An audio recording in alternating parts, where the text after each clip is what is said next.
Hold on a minute, everyone. We're having some technical difficulties here. Give me a second.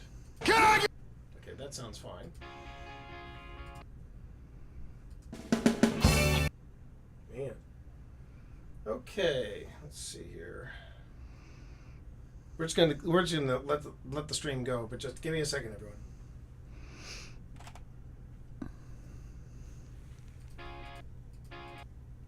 Y'all joke. It's the right headphone, isn't it? Yeah, it's this one. Right. Yeah. Speaker. All right. Let's. Often we have cat-related difficulties. Well, no, this isn't the cat thing. This is more about this is just audio in general. Wow. Alrighty. Oh, that might have something to do with it. Let's try that. Ah.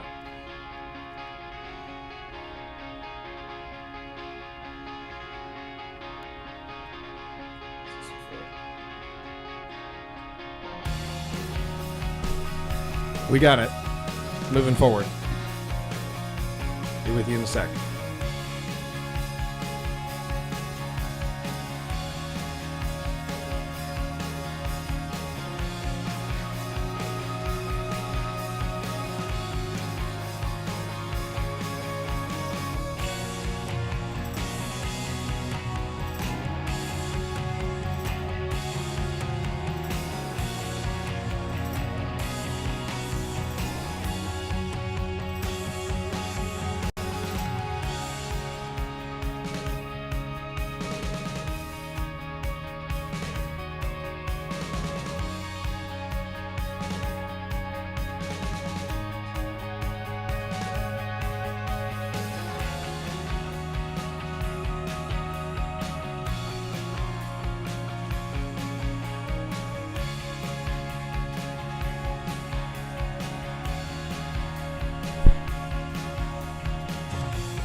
Welcome to the Shared Desk, episode 95.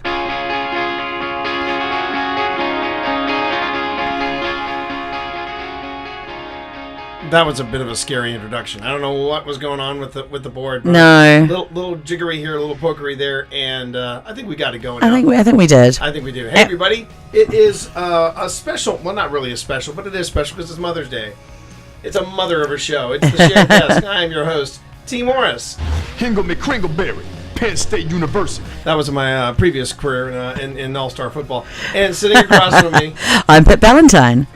You would not want to be staring like that at me. remember, you don't have to give it full volume. That's the I thing, won't. mic, so I you can know. relax and just kind of ease into things. You know, but I'm also trying to keep an eye on the video as well. So, you know. You're fine. You're fine. I will tell you otherwise. And actually, now what you need to do is take the microphone and push it this way.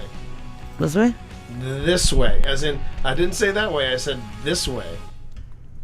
There we go. That'll work. That'll work. Yeah. Okay.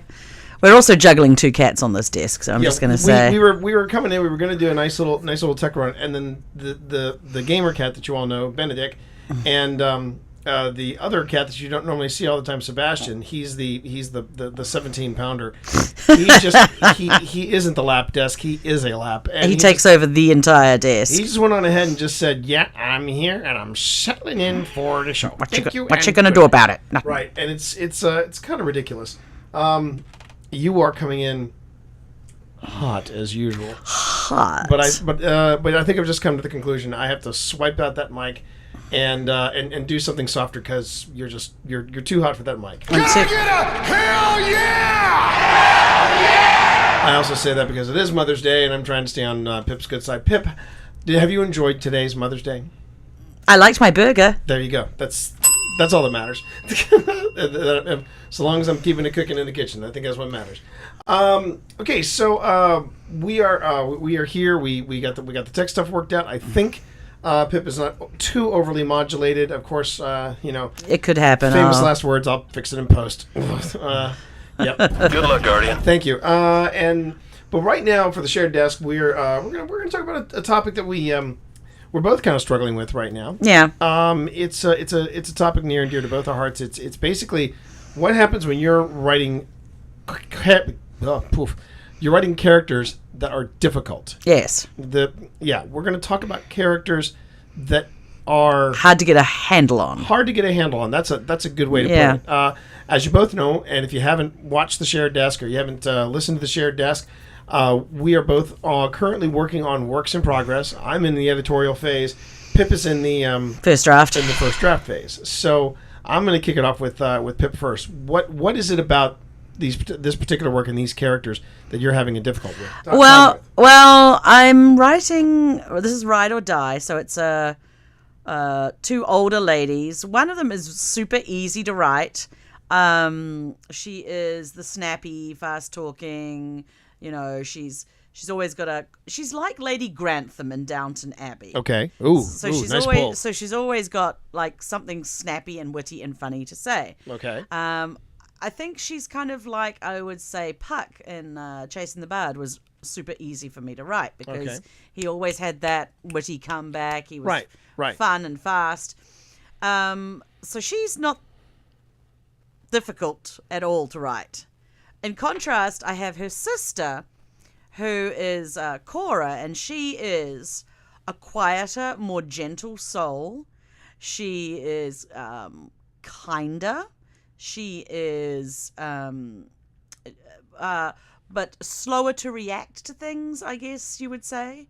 She's more, well, Lillian's element is fire, and Cora is air. So she's a bit less quick to react, and I'm saying really she's having trouble grappling with Are her. you saying she's slow, or are you just saying she's more considered? More considered? Would you? I would say yes. more considered? I'm trying to wrap my brain around that myself. She's more considered. Yes. Like when something happens, she's not automatically going to be like, okay, we need to go do this. We need to, she's more.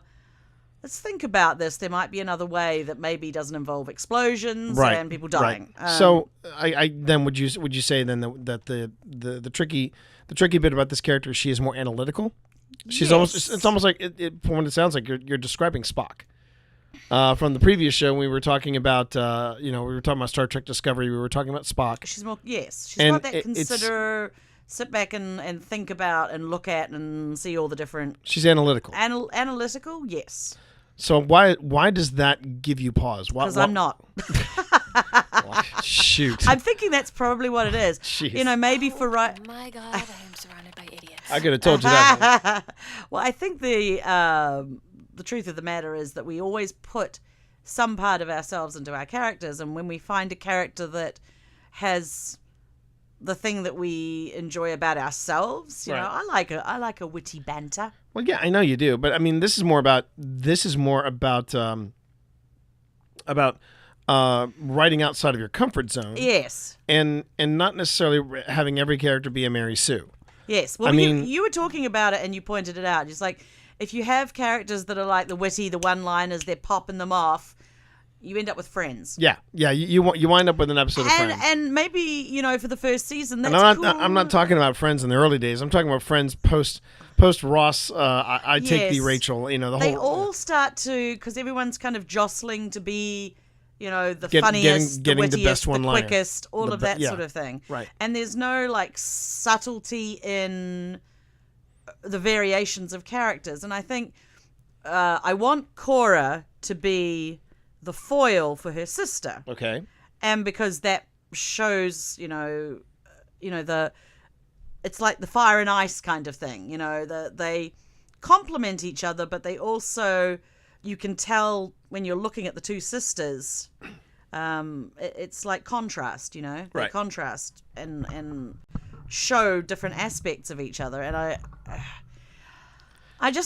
feel like Cora, you sound like you're I love, not to sound too blunt, but you sound like me when I signed up for that special exam from the doctor that that I'm going to take care of because now I'm over 50. Hail to the king, baby. Yeah, and I'm still trepidous. I have trepidation over this visit. I think maybe it's a difference between a introvert and an extrovert character. Okay. So Lillian is the extrovert. Right. I know a lot of extroverts. Okay, so it sounds like you've got a handle on who the character is. So what is making this journey so difficult for you? I think maybe thinking about it, it's what is her goal? Because I have a clear idea of what Lillian wants in the world. But I'm like, because Cora is more analytical and sits back and is more of an introvert, I'm struggling to find out what her motivation is. Right. I think that as we're talking about it, I'm pulling out why she's more difficult. And that doesn't mean that her goal is any lesser than her sister. Right. But it's like, how do I get into the introvert mindset of how does an introvert make things happen as compared to an extrovert? See, when you first floated this topic by me for tonight's show, I was thinking on something on an entirely different level. So as you know, I'm working on Dope. That's the working title for it. My biggest challenge is the character that, ironically, the entire book is based around. To give you an insight on what the book is and what I'm working with, I have a all female gaming team. It's an esports gaming team. They're going for their 6th consecutive title in this not battle royale, but basically PvP style game. It's called Guardian's Call. So yeah, I'm pulling from. I would say I'm writing what I know. Good luck, Guardian. But I am also.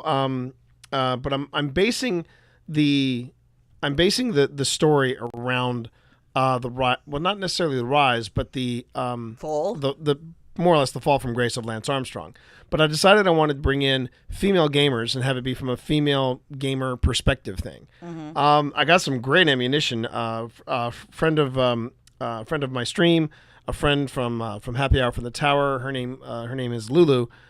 She just got hate chat this morning from some rando who she had already blocked from her chat, and it was because she had just received the title of Unbroken, and she admitted she had a lot of people helping her along the way, and this a-hole comes into her chat and says, yeah, you got carried. You're not good enough to be Unbroken.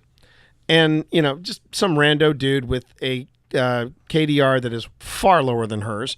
So, that's why I want to write this book, because I want to write about not just the gaming, the gaming perspective from the gaming realm from the female perspective, but I also want to kind of explore what would happen if we were in this kind of situation, and what kind of damage would it do if one of your star players wound up being, doing something that they shouldn't have been doing in the first place. And so the characters that I'm writing, I mean, the journalist I found very easy to write.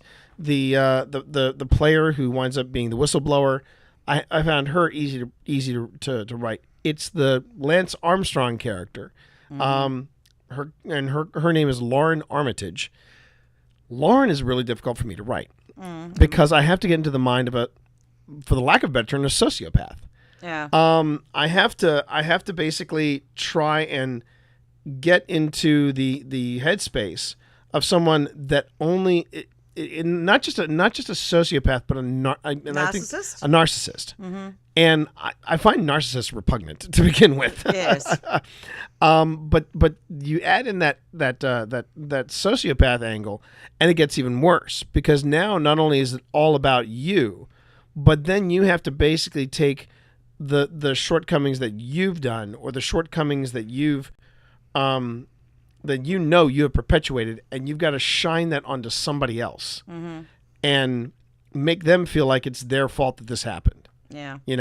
And that cuts very close to home for me, because I've dealt with people like that. They haven't been sociopaths, but they have been narcissists. Yeah. And what I'm trying to figure out is how to write that person, how to manipulate, how to. Do you want people to have any sympathy for her, or are you? Yeah. That's. Well, we see, and that's the problem. That's the problem with these types of characters. You don't want there to be sympathy for these characters, but at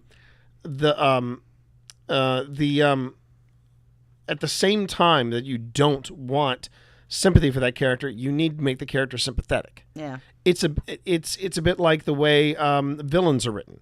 Villains are never. They don't consider themselves villains. No. They think they're doing the greater good. But to everyone else, it's their methods, it's their approach, it's it's the way they handle collateral damage, and so they become villains by default. But this is a little different. This person, I want there to be sympathy to an extent, in that they realize, well, she can't help herself. Because that was the whole thing. That was the. Well, she is also trying to do something that's kind of admirable. Yes, exactly, and that's where You can I have think sympathy for that, but Yeah. then the methodology of getting there and is... the hypocrisy, as well. I mean, now here's a little behind the scenes look. In my research, there are currently no rules in esports dealing with performance enhancement drugs. Yet. There are yet, because no one's died from it.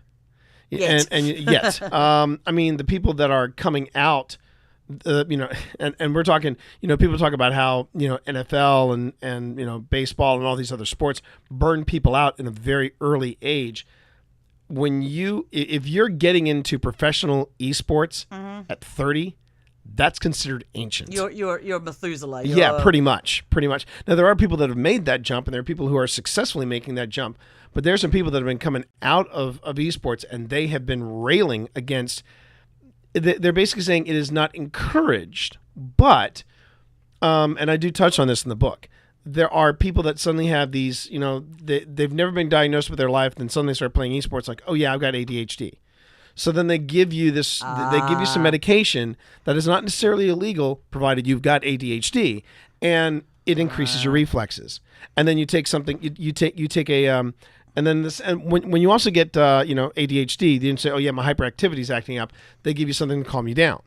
So, it sounds like the Hollywood system of the 30s pretty and 40s. much, yes, like, that's exactly it. Uppers and downers, uppers and downers, uppers and downers. Yep, and before you know it, when you're burned out and you're done, you either become a coach, or you go, I can't focus on my lunch, let alone, a lot of these people are also giving up their college, right? Chances of college and things like that. I mean, they'll be able to pay, if they're smart with their money, they pay for it in the end. But I feel like like any sports industry, there's going to be plenty of people left by the wayside. And I think that's where this is where with the Lance Armstrong story, it was both inspiring and gut-wrenching because Lance Armstrong did so much for the advancement of research into prostate cancer, which is what my dad suffered from, and survived.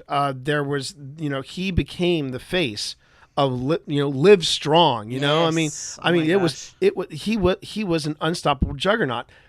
But then at the same time that he would inspire people to stand up to cancer, to do better, to be better, to live strong. He was bold-faced lying to everyone by saying, you don't have proof. He never said he didn't take drugs, but he did. When people confronted him about it, he goes, where's your proof? Until then, you need to sit down and be quiet because you know what? Yeah. I don't do. Now, eventually, he did start saying, no, I don't dope up. I don't juice up. I don't do that. But when something happened where he just suddenly realized, I'm in a corner now, and I got to come out. Well, swinging. a lot of his teammates were starting to. They were starting to roll. Ex-teammates were starting to roll on him. Yeah. So, so as far as unlikable characters, here's my question: is it because, they say authors write what you know? We don't know what it's like to be a psychopath, and I don't know what it's like to be like a super introvert who sits back and analyzes everything because that's not what I am. But we do know plenty of people who are. We know people who are very introverted. We know people who are very analytical. Real quick, I just want to say hi to Darrow. Thanks for joining me. Ezreal, thanks for joining me. Ezreal says, this sounds like a great idea for a book. I read Lulu's tweet. I'm still shocked that people do that. Why can't they be happy for someone's accomplishment? Why can't they be happy for someone? We have all needed help to do things once in a while. It's true, Ezreal. That's what I was going to say. I mean, Yeah. we all need help. Right. I mean, I'm the first one to say that I'm. There have been several times that I've been carried through certain challenges to get to Cursebreaker, and now I just got one more challenge, and it's mine. Question is, am I going to get on my own volition, or am I going to get some help? Either way, it's not me just sitting back and letting people do the work for me. It's people helping me. No one's going to give me a hard carry, even for currently. Just no. We're kind of diverting off the topic. Yep. But with 0 hour, with the current 0 hour quest, I'm not looking for a hard carry. I want to be able to do it. So yeah, but why people can't be happy is because they have their own misery to deal with. Probably miserable people. And probably miserable people to begin with. Nobody wants to admit somebody's better at something than themselves. Well, you find that in the writing world as well. And Nerd Girl, hi, how are you? She says, with your mention of struggle to get to the introvert, I thought I'd mention that I'm a total introvert. At least in any test I take, I get that.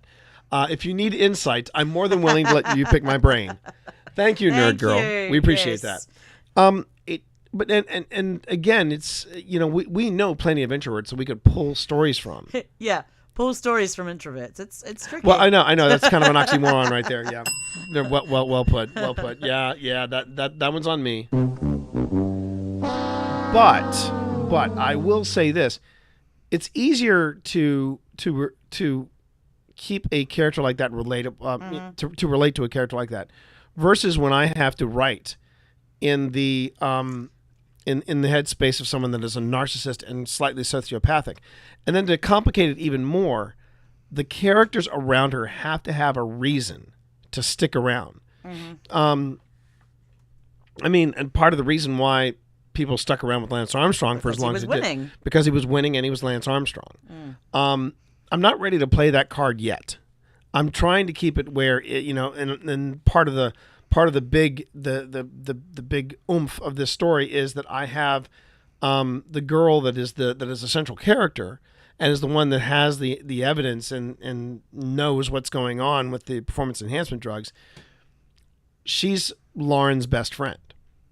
And the hard part is, how do I keep Abby, that's the main character, how do I keep her loyal to this character that I have a tough time even trying to make sympathetic? Well, in that case, I mean, something in the past, obviously. Maybe she feels that extra loyalty because Lauren did something for her. It was the two of them at the very beginning. Giving her a chance, yeah. It was the two of them at the beginning. The world. Yeah, the two of them against the world. That's hard to get past. I think in my case, I need to sit back and think about Cora's past.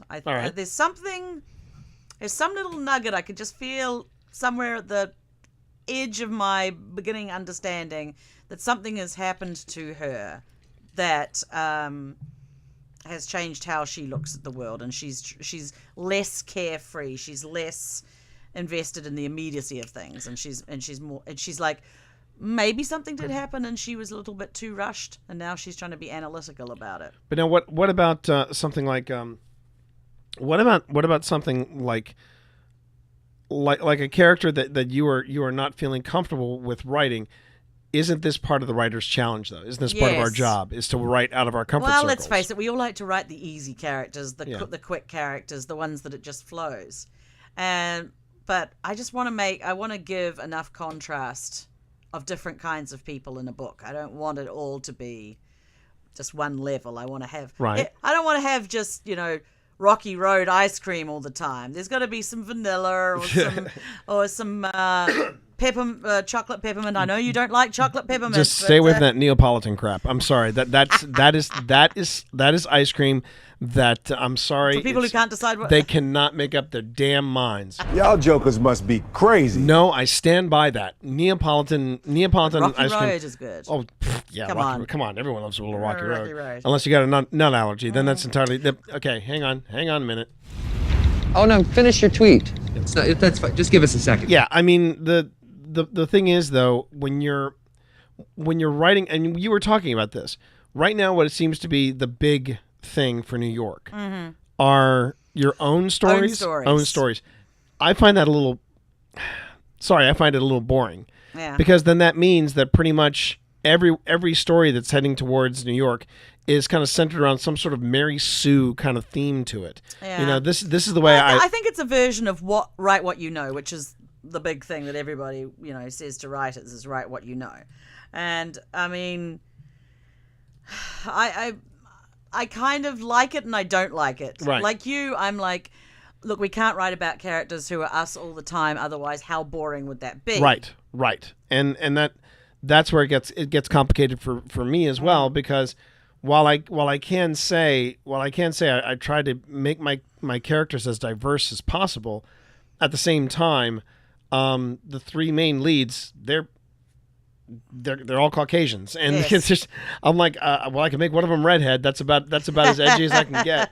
But at the same time, I understand the need for own stories. Yes. I do. I understand that need. I understand why they want to go that way. But at the same time, we as writers, it's more of a responsibility, I think, that writers, if we do stray out of that comfort zone, I'm not saying you run out and go out and find yourself, hey, are you narcissistic? Let's talk. Let's sit down and have a chit chat.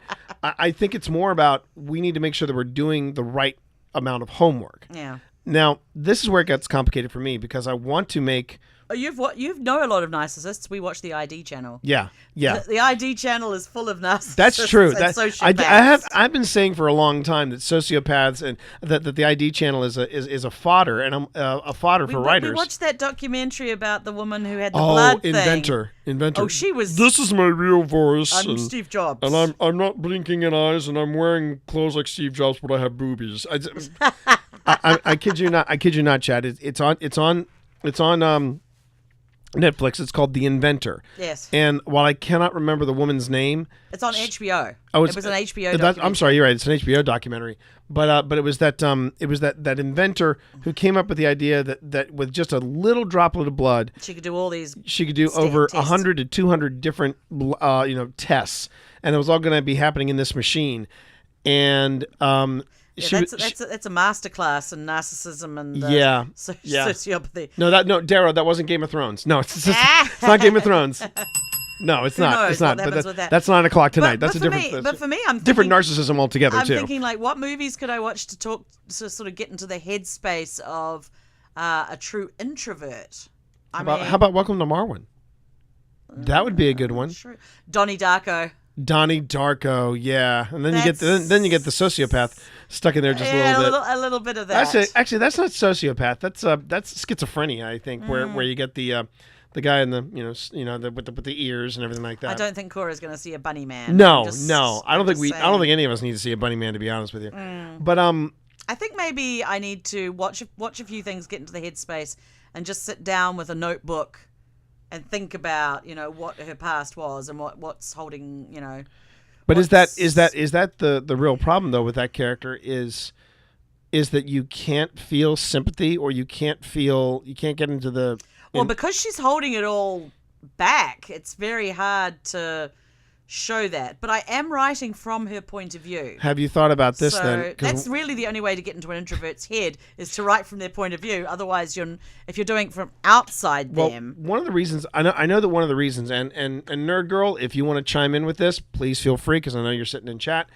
One of the things I know about introverts is that they are afraid to assert themselves. It's an anxiety. It's a hardwired anxiety of not wanting to express themselves because they're afraid of how they're going to sound. They're afraid of if they're going to be wrong. You can actually tap in on some of that insecurity because in a sense, I felt like you did that in the Books of the Order series because you had Sorsha, Merrick? fiercely, yeah, Merrick.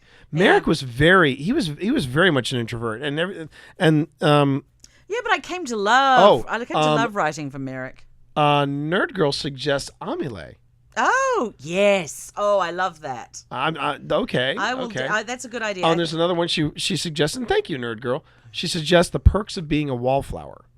I haven't seen that one. Now, I wouldn't mind seeing that one. But that's the other thing too. Introverts, they're not. I mean, yeah, I know you grew to love writing Merrick, but that was the deeper you got to know that character. Yes, I think that's And the his same thing. You confidence got to was- get over the hump of finding out about them. But what I think you've got what I think you've got on your plate is you've got a challenge of saying, okay, I have this character that has to piece through things. They have to analyze things, which means they're going to pick up stuff that the other character does not get. Just breezes by. To some extent, it's also a bit like the way, I mean, I never felt that we made books overly dynamic. We made him more of the analytical towards Eliza. And by the end of the series, I felt like it flipped a little bit, and Eliza was starting to get some of that analytical juju on her as well. Because when you look at Eliza in Phoenix Rising, you look at Eliza at the end of Operation Endgame. I mean, we've got this long, beautiful story arc where I really think that she started to see the details that books would be the first one to see. And I think that's what you have to do is you have to find for this character that she is observing the world, but she's afraid. She has an anxiety on commenting on it because she's afraid she's wrong. Yeah. And I don't think this is anything that and Nerd Girl just said, anxiety is a constant companion. You sit back, observe, and then you have to work up the courage to say something. And I don't even think this is something like, well, something happened in her past to make her this way. Think about some of the introverts we know. They have all said, I mean, 9 times out of 10, I'm right. It's that 10th time I'm worried about, and I never speak up about it. That is true. Yes, I think you're right. I need to tap into the anxiety side of why she's. I think sometimes people, when they do introverts, they do the people that have introverted characteristics. They give them that. Well, this happened to them in the past, and now they won't speak up and they won't take action. It's that joke from Airplane. I haven't been the same since Macho Grande. No, since that day over Macho Grande. Over Macho Grande? No, I'm never going to get over it. I mean, it's one of those things where you are just terrified that whatever you say may be the wrong decision. So you might, but I think these suggestions that Nerd Girl suggests, Amile and The Perks of Being Wallflower, I think those are some good ones. I think I need to watch that a little bit and then sit and think about her. But I think the anxiety is a good thing that I might investigate with her. Yeah, you're gonna. I think she's one of those characters that I feel like a bit like Merrick that I will grow to love. She's just a harder nut to get into. Right. Just right. harder to get into. But I think it's worth it. Right. Because we're all different. There are all introverts and extroverts all over the world, and they should both be represented, right? But now let's make this a little bit about me, even though it's Mother's Day. Oh, it's all about me. Yeah, a little bit about me now. What do I do? I mean, it's like I said, I can watch the ID channel, And I don't think Lauren, in any of the books that I'm planning for this series, I really don't see her killing anybody. I don't want to go that far. No, actually, But if someone we died, we how might would have you to. feel? Yeah, we might. Yeah. Well, again, I feel like I'm giving a lot away here, but that's okay. Someone does die, It's and true, yes. and there's this entire. I have this entire diatribe in there, and it was rough for me to write, but it was basically her saying that this one character dying due to an overdose of this performance drug was just a shitty way of her grabbing attention from her. That it was selfish, it was needy. And yeah, I'm writing this and I'm going, wow, I really don't like this person. Well, there's the narcissistic. Yeah. You know, this is all about me. Right. But I mean, that's the thing. How do I drive myself to write for this character? Because and I haven't decided. If you really must know, I have not decided if I want people to feel sorry for her in the end, because there are some people that have said Lance Armstrong should have a comeback. He's been trying to position Yes, himself recently he has. to try to have a comeback, and people have said it's been X amount of time. Let's get over it. Let's get over it. Let's forgive him and move on. And I said, I'm all for forgiveness. I'm all for forgiveness. I'm not about forgetting. No. Because it doesn't this- mean you get another shot at the, you know. Oh, no. I really think the ban on him in cycling, that should stay. Yeah. But giving him the benefit of the doubt, which everybody did during this whole thing about, And then it turned out to be. and then it turned out to be true. I have a real tough time making him a hero. There are people that are a lot more deserving to be Yes, a hero. yes. That have done all the good things Right. in the world. Right. I mean, yeah. I'm totally for that. But my problem is that he not only dared people to find the truth. The people who were telling the truth, he publicly humiliated. Yes. And just made their lives miserable. That's not what a hero does, you know. And now, granted, maybe my expectation level of Lance Armstrong is different. Maybe I put him too high on a pedestal. But I remember when I saw that documentary you turned me on to, Stop at Nothing. It opened my eyes. It opened my eyes to, wow, this was the side that we never saw of Lance Armstrong. Yes. And The ugly side. the ugly side, the side that someone like Sheryl Crow said, yeah, I think I'm done. I think I'm done. I'm gonna walk away from this. Yeah, I mean, the examples of narcissists. I mean, narcissists and psychopaths don't mind talking about each other. About themselves. No, they don't. They don't. And In fact, narcissists will talk for a great deal of time. yes, about they themselves. will. They will. They'll use bigly language and all sorts of things like that. Yeah. So let's see here. Darrow says, I was reading the series and kind of still am, and I didn't like the half elf Lecille before he was just a weenie little bitch. But as I kept reading the book, I grew to like the character. Yes. And that's the thing. I'm kind of at that weird point, Darrow, where I'm going, do I want people to even like this character? Now, granted, there are two faces of this character. There's the face that the Public media face, sees, yeah. and then there's the behind the scenes. And I think that's where it's hard for me to keep the balancing act going. But for a narcissist, it isn't. For a narcissist, this is what they do.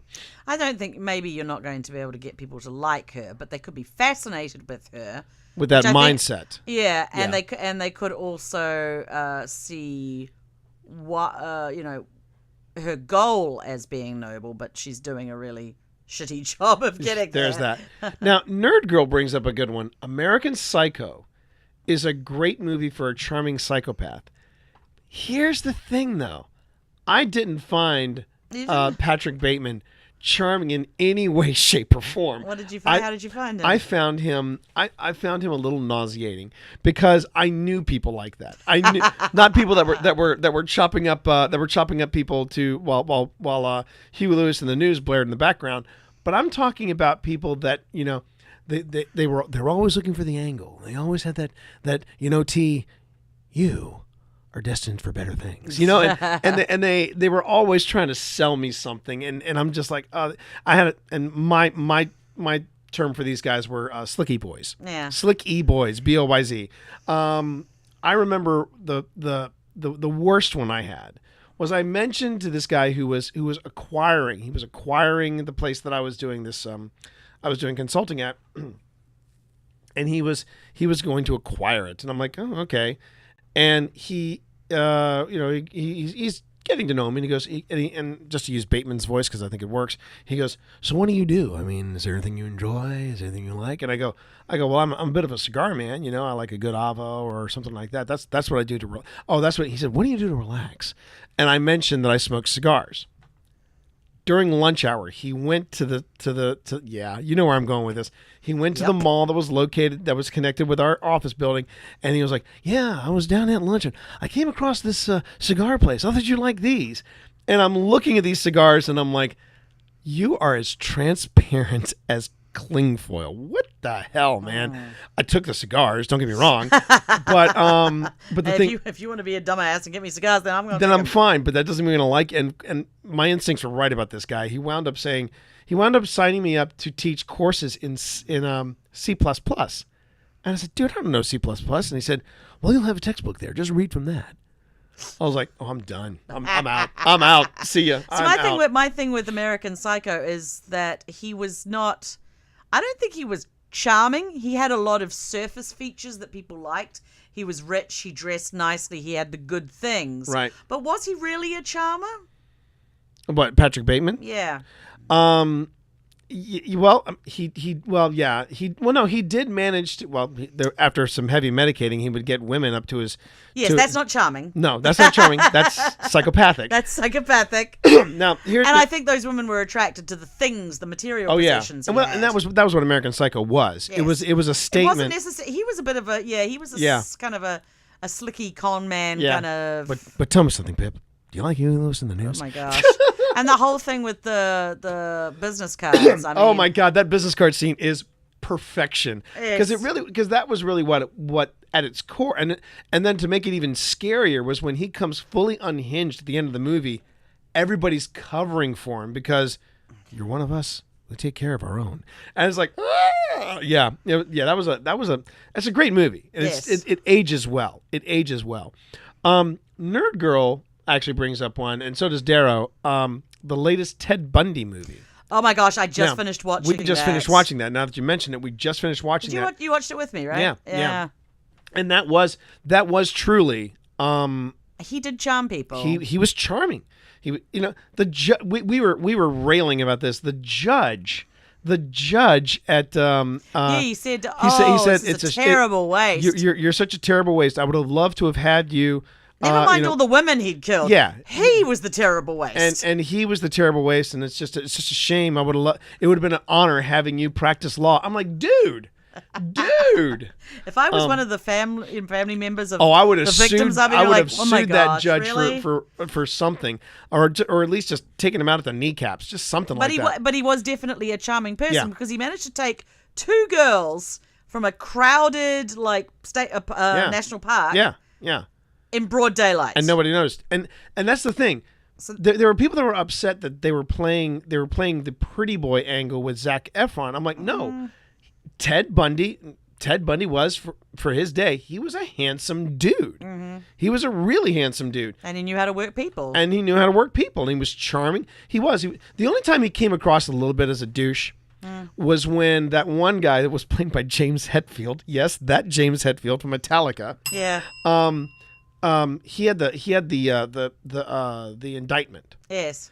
And Bundy was walking around him, and that happened in real life, was going, oh, what you got there, Ted? Oh, what you got there? Oh, it's an indictment. Oh, he's going to read the indictment now, everybody. Yes. I think once his back was up against the wall, his charm kind of took on a kind of a manic. Yeah. Kind of, you could suddenly see, that he was not all there. But that's the thing, is that's when he stopped being charming. No. And then in the courtroom, I mean, and all these women were flocking to the courtroom like groupies. That was scary. And I mean, they're like, yes, and that's Ted not Bundy a movie. would shut me up, but I'd still go on a date with him. Yeah. I'm like, Lord have mercy. They know not what they do. Yeah. But it's the truth. Hey, Unicorn, good to see you, man. Hey, Unicorn. I mean, and that's the thing. You know, people are losing their minds over all the things that are wrong with the new Ted Bundy movie. No, this is everything that's right about the Ted Bundy movie because, and this shows you how much Pip and I watched the ID channel. There was another really handsome dude. He was the dating game killer. Oh yes. Yeah, and the thing was, the girl that won the date with this guy in the dating game, she didn't go out on the date with him. She's like, no, Something was her Spidey sense. her feminine Spidey sense, her Spider Gwen sense was tingling. And she was like, really hard. No. And the thing is, they also did a movie. ID Channel did a movie about this guy. Yeah. But they frumped up the guy. Remember? Yeah. He didn't look anything like the guy. I mean, he looked about maybe 20 pounds heavier and little doofy. This guy won the dating game. Now, granted, in the 70s, the dating game was cool. We look at the dating game now and we go, "Wow, it's a parade of total douche nozzles, of total nopes." But here's a bit of trivia. Do you know who was actually? And I know we're getting off topic. I know. Hang on, everybody. I know. Stay on target. Stay on target. Do you know? Never stays on target. Okay, it was an April Fool's dating game, and there were 4 contestants, as you know. 3 of them were professional clowns. The 4th one was Sam J. Jones, the guy who played Flash Gordon in the 1980s Flash Gordon. And no kidding. And guess what? Sam Jones, beautiful man. Yeah. I mean, he's stacked. He had the flowing blonde hair. I mean, he was a perfect look for Flash Gordon. He lost. He lost to 3 professional To a clowns. clown. To a clown, yeah.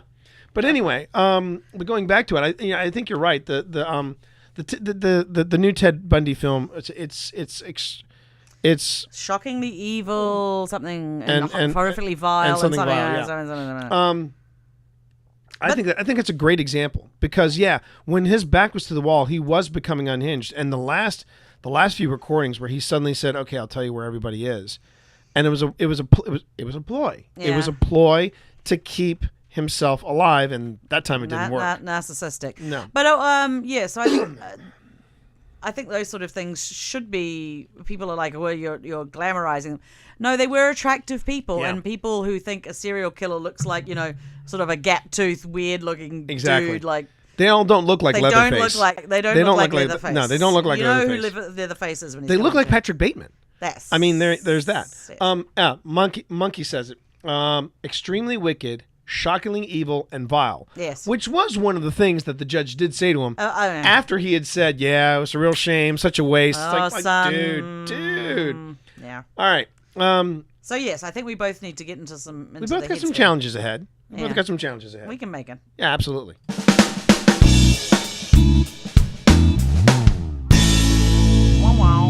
Now, one of the other things we wanted to talk about on tonight's show, and then just so you know, to chat, once we wrap up with this show tonight, we're gonna stay on mic, just chit chat a bit, talk Until about Game some- of Thrones comes until on. Game of Thrones comes on. Then we're out of here. Yeah, but you said you also wanted to talk a little bit about lessons learned in collaboration. Now, I think this is actually a callback to I an think earlier this show is- that we did. Yeah, but this is.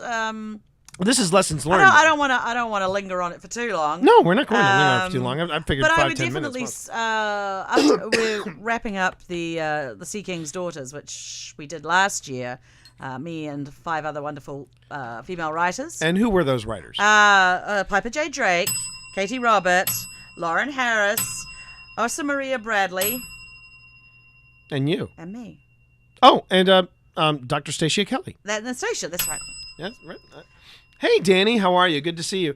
So just wanted to exactly. go in a Yeah, quick- I mean, what do you think? I think that if I was to do it again, Right. I would definitely be a little bit more strict about making sure that I have guidelines in place immediately, Right. and also that I've perhaps thought out the world a little bit more, so that because we spent quite a bit of time like tossing around ideas.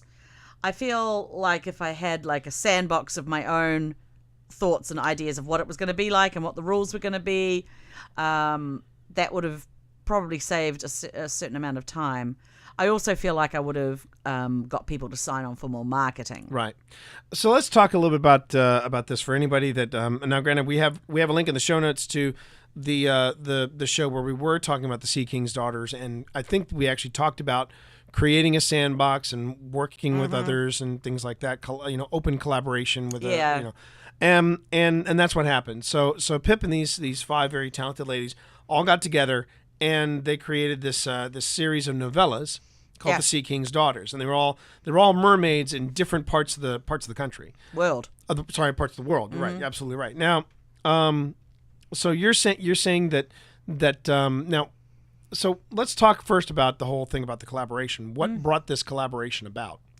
Oh, Stacia and I were just spitballing about ideas about something we wanted to write, and we sort of talked about doing mermaids before, because mermaids are quite interesting, right? Mythological creatures, a lot of different takes on them around the world.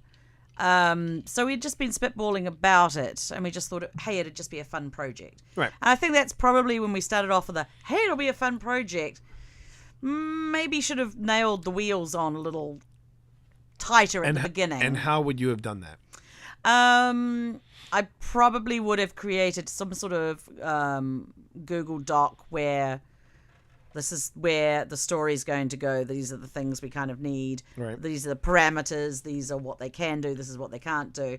I did do some of that at the beginning, but it was a bit more free form. Right. And I think we lost a bit of time kind of noodling that through. Now the thing is, we've done. It's not that you've never done this before. We've done chat. Just so you know, we have a podcast dedicated to the steampunk series, the Ministry of Peculiar Occurrences. We have these, and it's one of the reasons why we haven't wrapped up the podcast yet. We've been wanting to, but at the same time, we don't. So we're sitting on stories that we just need to release, and we've been having a lot of fun with it. It's like every time we get to the final season of a series that we really like. We just want to make sure I don't want to watch the last episode. Yeah, exactly. You still haven't watched the last episode of Deadwood. Or 24. Well, I gave up on 24. I hate to say it, but I gave up on. There's only so many times I can watch Kiefer Sutherland die, shoot someone in the knee, and then shoot. No, I could watch for days Kiefer Sutherland shooting people in the knees. But as far as the actually Unicorn, it's if you could command steampunk. That's the one. Choo-choo. So what we did was we said, okay, we provided everybody with a PDF that wanted to play along and write in the universe. We provided a free PDF of the first book, Phoenix Rising, and we basically said, these are the years you have to play with. You cannot write anything that overlaps with the book, but you can write about other agents. If you want to write about specific agents that are featured in the book, you got to talk to us first. And we kept the parameters of the Tales from the Archives a little tighter. Well, it was a little bit different because we already had the world. We had a really good idea about what could and couldn't go on there. We were dealing with one person at a time per story, whereas this one was like 6 people, one story that we were evolving. That's what it was. There's the trip up. There was no earlier story to so start with. What was happening was that you wanted it to be one story across six different authors, and it wound up not being as cohesive as you wanted it to be. Versus with Tales from the Archives, we were just doing short stories with different. There was a bit parameters. more of a mess where sometimes things, an author might do something, and then another author with a story after that would go, "Oh, hold on, I say that you can't do that." Right. So there was some communication issues. Communication issues probably caused by the fact that we hadn't really nailed down in concrete all the things. There's something else too about writers when they get into these collaborations, these mega collaborations. Whether it's something like Tales from the Archives or Sea King's Daughters, one thing that I would say that you as the author, or whether you're the one kicking it off or whether you're the one participating in it, you got to find out, okay, who am I collaborating with? And with Tales from the Archives, I think it was different because, and this is going to sound a little pompous, but we were the ones that the other authors were collaborating with. Yes, because they were coming to our sandbox. They were coming into our sandbox. And in our situations, we were the anchors. To put it in terms of a mall, we were the anchor stores.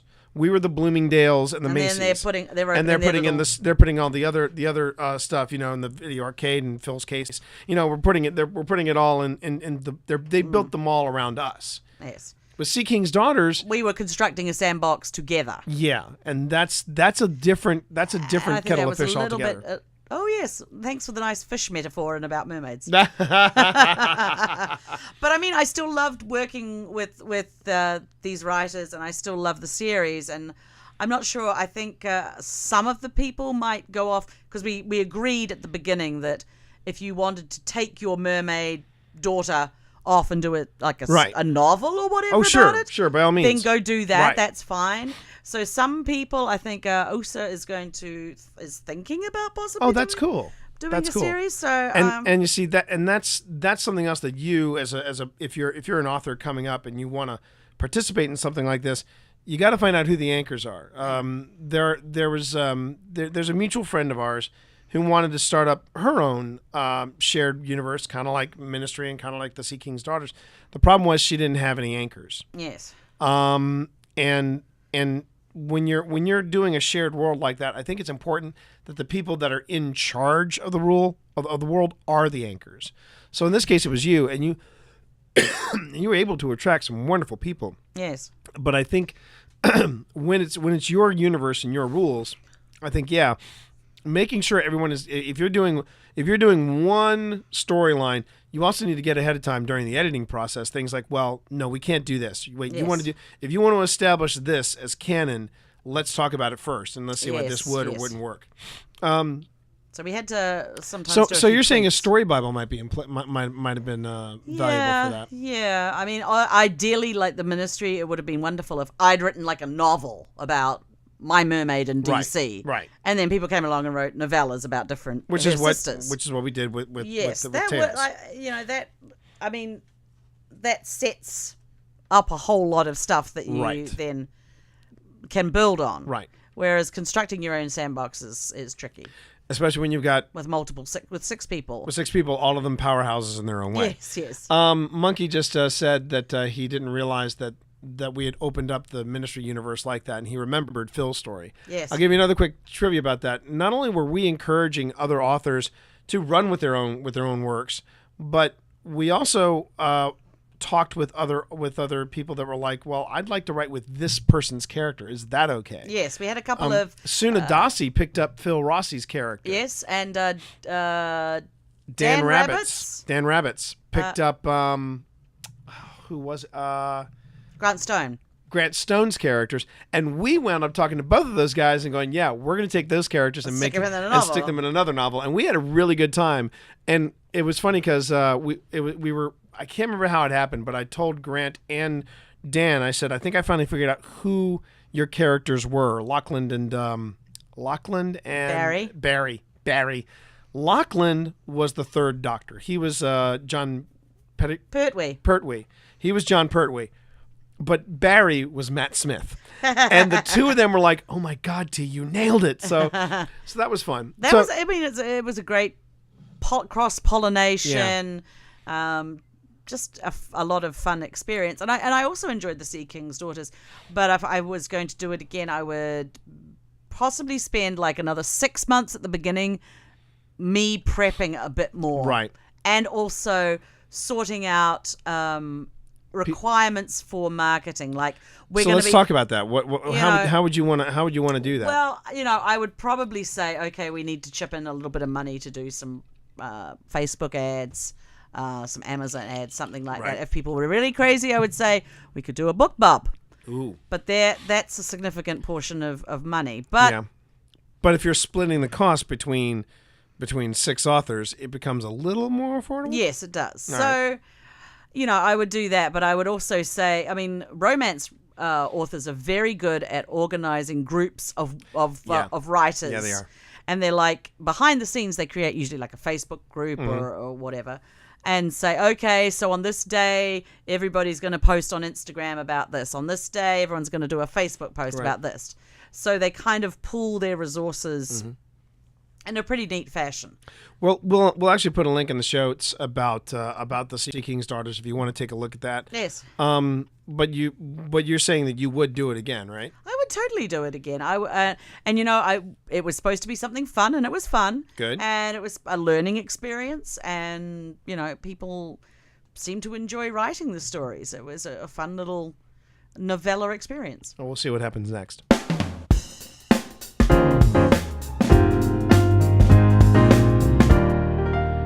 We are 5 shows away from show 100. You realize get that? there. We're almost can there. get there. Like, I can see it. I can taste it. It's like a mirage. I can smell it. And it smells. 100. Yeah, 100. What does 100 smell like? It smells like toe cheese. I don't know. Just anyway. So we are now getting deeper and deeper into con season. Yep. We had a really good experience out west, but now we're keeping it east. And on the weekend of Memorial Day weekend, we are going to be at Balticon. Balticon. That's Selling and balticon.org, and we're going to be selling books. I need to make sure to on tomorrow morning. I need to place an order for some books. I think I do too. I'll have Podcasting for Dummies. I'll have Twitch for Dummies. We will have the Books and Brawn dossier. We will have all the copies of the ministry stuff that we have. Yes. Are we going to have anything else? I don't know. We're sharing a table. I mean, you and I can take up an entire table. We could by take up an entire ourselves. 2 tables if we wanted to, but we're bringing the stuff that we know is going to sell, right? Last time I remember Gus told us how much space we had, like how many inches, and then we like measured how many books we could fit in there. Yep. And then we cheesed it a bit, and we got one of those collapsible stands. Yes, we're going to take So instead of going horizontal, we're going to went go up. vertical. We're going to take it up. Now, granted, it may be one of those. Hey, do you want to buy a book? But Yes. I mean, it's. I'm short, so it's like you just see my eyes Yeah. over the top. Hey, want to buy a book? like a little hobbitses. Like a little hobbitses. So that is in May. That's the end of May. Yes. June, July, we don't have anything, do we? I don't. Oh, we have Key City coming up, but that's in August. That's the beginning of August, and then right after that, we have Gen Con. Gen Con. We've been kind of quiet about that, and I think it's because we just wanted to make sure that it was It's real. really happening. That was really happening. And we got our panels, and we got how many panels did you get? I got 8. I think I got like around 6. that now. You got like yeah. they are making us work, and you're right, Unicorn. work. Oh no, hang on. I've got that here. I've got right here. That's That's what what I we're going to got. be doing. And yes, Unleash the fury! I mean, I'm thrilled of how many. I mean, I'm going to be doing the big score. I'm going to be doing it out there At Gen Con. At Gen Con. Man, you should stop monetizing that. that presentation. You That's mean? right, except I don't know. Yeah, maybe not. No, I don't know if I can because I'm using copyrighted music. Damn it. Maybe you should have it so it's just you Yep. describing music. So you remember that's this perfect. song? You know, Da, da, da, da, da, da, da, da. Name that tune, everybody. Da, da. No, sing along if you know the words. we're not going to do that. But we do have Key City, and that's in Frederick, Maryland. Oh, we'll get to And see then- Thomas. And we'll get to see Thomas because he'll be there. And then after that, we have Gen Con. Now, you notice what I said, we don't have anything in June or July. That does include Guardian Con. I chose not to do Guardian Con this year. It was a hard decision to make, but I chose not to do it mainly because I just I feel like as much fun as it was, I needed to go somewhere where I could get I could get a little more Reach? a little more reach, a little more networking, and also try to figure out a little bit more about how I can make my streams better. Yes. So I'm going to TwitchCon. I'm planning for TwitchCon in September, and that's in San Diego. I may be going with Steve? Steve the Blind Gamer Sailor, so that's going to be fun. The details to come. Right now, I have no idea if I'm just going to be a participant or if I'm going to actually speak. I would love to speak. I would love to get on at least one panel. And you would think, well, T, you wrote Twitch for Dummies, you know? I mean, come on, wouldn't you? Yeah, you would think that. You would think that, but it doesn't always work that way. And also, let's be honest, I am not a partner. I'm an affiliate. But that's okay. Doesn't change anything. I'm still the author of Twitch for Dummies. So we got that going. PAX Unplugged needs to call me. Monkey, if PAX of any description called me, I would be effing thrilled. Your head would explode. Yeah, but, I mean, it's something that I was talking about very briefly, where sometimes you can write a book, and then you tell people that you wrote that book, and they're like, "Really?" And they just, I mean, real quick story. I was sitting in a room with this guy who's like, yeah, I'm an old school podcaster. I've been podcasting for a long time. And I said, really? When did you start podcasting? Keep in mind, this is like 2015. And he says, yeah, I started podcasting way back to 2010. And I just kind of nodded. I said, yeah, well, that's not bad. That's not bad. And he goes, oh, do you podcast? I go, yeah. And he goes, how long have you been podcasting? And I just went, I'm the first novelist to complete to do a podcast of a novel. I started in 2005. It is now 2015, and I'm celebrating my 10th year as podcasting, and I just signed the contract for Podcasting for Dummies, the 3rd edition. And the guy went totally silent, and he's just staring at me, and he did this. Here's my card. Would you like to come and speak at our event? And I'm like, I'll get back to you. I mean, it's just sometimes the way it goes, man. It's just sometimes the way it goes. You never know. You never know. But this has been a good show. I think it's been very writerly. I hope you got some writerly advice, everybody. Very scholarly.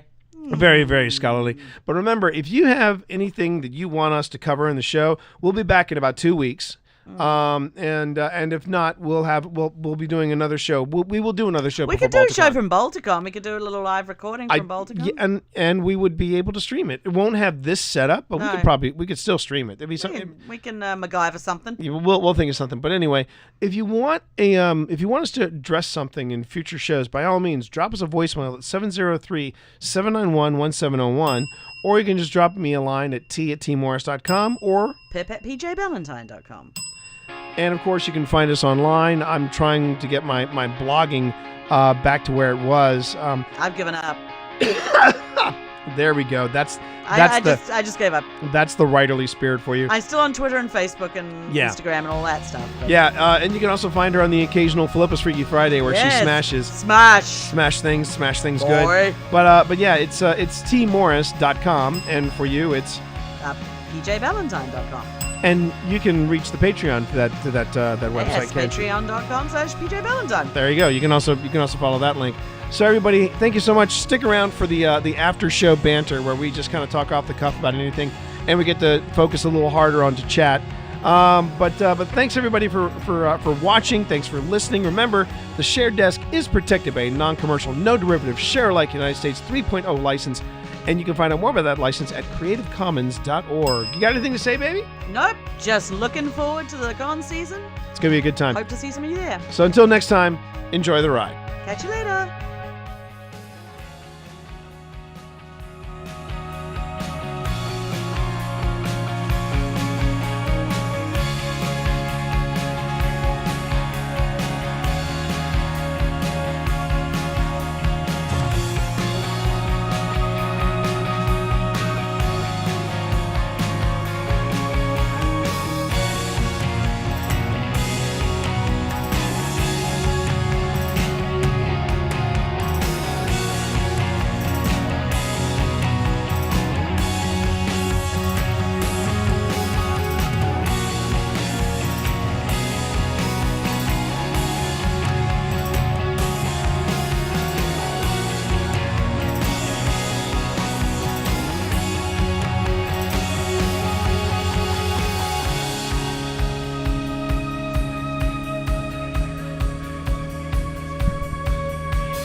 We're I'm back. a professional. I clonked my head against the mic.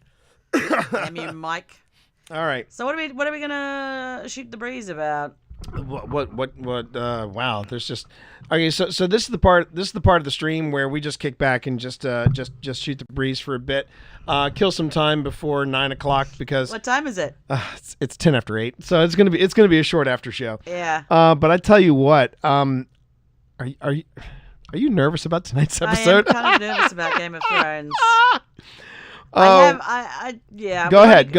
Let's share your thoughts about it. Spoilers if you haven't watched Game of Thrones, but I'm sure if you're into it, you probably have.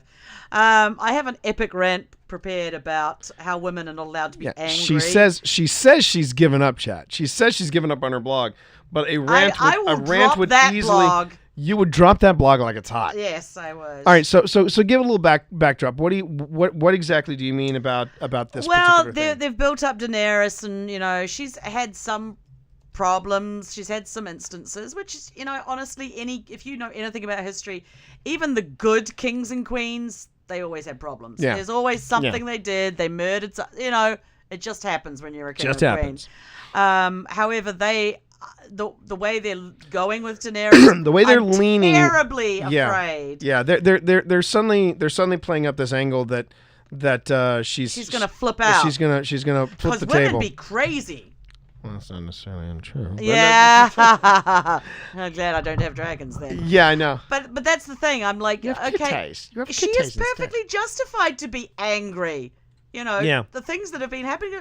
It's okay for a woman to be angry. The last 2 episodes have been okay. The Battle for Winterfell was actually quite cool when you could see it. I mean, we turn up the brightness on your TV. Yeah, You can see a that little bit more. that was a bit. That was a little lame. Yeah.